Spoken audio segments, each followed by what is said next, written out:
Bon, il y a l'enquête Charbonneau qui nous fait découvrir de la bisbille, de la bisbille, de la bisbille. Vous avez évidemment le mafioso dans lequel on a tué son père. Je nomme pas de nom là, parce que vous savez tous les noms de toute façon. Que son père a été tué, son fils a été tué. C'est sûr que sa sentence se termine, ça y arrive bientôt.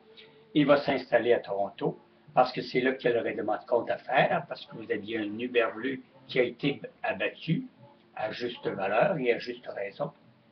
C'est contre la violence, mais quand tu dis truc de cul, c'est des trucs de cul. A été abattu, évidemment, puis c'est lui qui était en dessous du meurtre du père et du fils de monsieur qui va sortir bientôt. Euh, L'enquête Charbonneau nous fait découvrir des choses que nous, les vieux, on sait depuis Duplessis, que la magouille de la construction. Je l'ai dit et redit, mon Dieu, je t'écœurais parce que tout ce que j'apprends de nouveau, supposément de nouveau, aux enquêtes, et etc., n'apporte absolument rien de changé. Quand on parle avec les vieux, les personnes âgées, j'en suis de personnes âgées, on se rappelle toutes que ça existait dans notre temps. Ça existait, la pègre. On a même, moi, personnellement, et mon épouse, on a même été aux obsèques de M. Catroni, etc. Parce que M. Catroni, le père, a évidemment contribué beaucoup dans le milieu artistique en ouvrant des cabarets comme le Casalomo, entre autres. Et c'est eux qui nous faisaient vivre, qui nous engageaient. Alors, on a une petite redevance parce que sinon, on aurait crevé de faim si ça n'avait pas été ces propriétaires de pègres, de catronniers, etc., qui tenaient des bars et qui nous engageaient. En réalité, l'argent roulait dans ce temps-là. Et c'était normal. Mais côté corruption, ça a toujours été, on m'apprend rien. Quand je vois les Italiens sortir leur argent, leur yasse, dans les bas, dans leurs bas, cachés par leurs pantalons, bon, ça existait il y a 60 ans et plus. Alors, vous êtes-vous imaginer, dans le temps de la Gestapo, dans le temps c'était un autre principe, eux autres. C'était la guerre. Après ça, ça s'est emmené au Québec, au Canada pour être plus précis, parce que ce n'est pas seulement une situation québécoise, mais une situation canadienne. Qui veut dire par là que s'il y aurait une enquête dans toutes les provinces, arrêtez de vous tirer dans les pieds ici au Québec, s'il y aurait une enquête faite à travers le Canada, il y a d'autres provinces qui y passeraient aussi, car la corruption n'a pas de frontières et elle dépasse largement le Québec. On en retrouve partout dans les autres provinces, évidemment, à autre mesure. Allez pas à Vancouver, c'est épouvantable, épouvantable, épouvantable, l'escroquerie, les policiers, c'est épouvantable, tous les gens qui sont dans la gamme de la fraude pure et simple.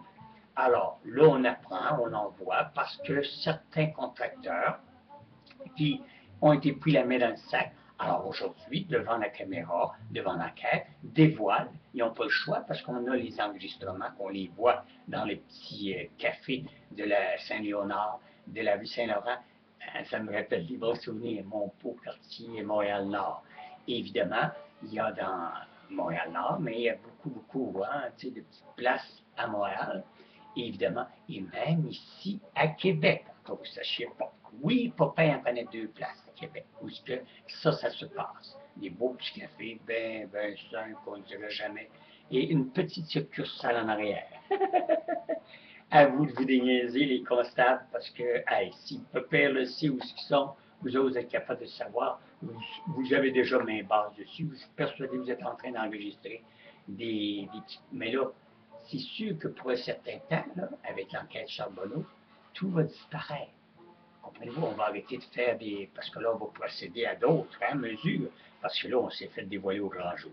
Alors, si vous pensez qu'on nous apprend quelque chose, et si vous pensez que ça va aider quelque chose, et si vous pensez que ça va améliorer les choses, mais mon œil, parce que pour la simple et unique raison que ça va faire comme les autres enquêtes, que je ne vais pas vous nommer, Bastarache, etc., etc. Et notre anneau du Québec s'en est sorti juste à temps. Lui, là, il se pavane maintenant et il n'est plus responsable de rien. Comprenez-vous? Ben non. C'était sur sa tutelle. Un petit peu comme notre genre de. Lui, c'est vrai, c'est un anus farci. Gérald Tremblay, le maire de Montréal. Rien vu, rien connu. Maudit hostie, c'est épouvantable. Puis là, on lui est insulté de ça, du fait que aucune force constabulaire n'a avisé qu'il se faisait de la... Hey, mon tabarnak, faudrait pas que tu viennes me dire ça au bout de mon nez. Oh, mon sacrement, je te garantis que oui, t'es emballerais tes lunettes, mon tabarnak. Moi, des crottés comme ça, là, c'est épouvantable. Puis vous autres, les citoyens de Montréal, vous gobez ça comme si rien n'était. Ni vu, ni entendu.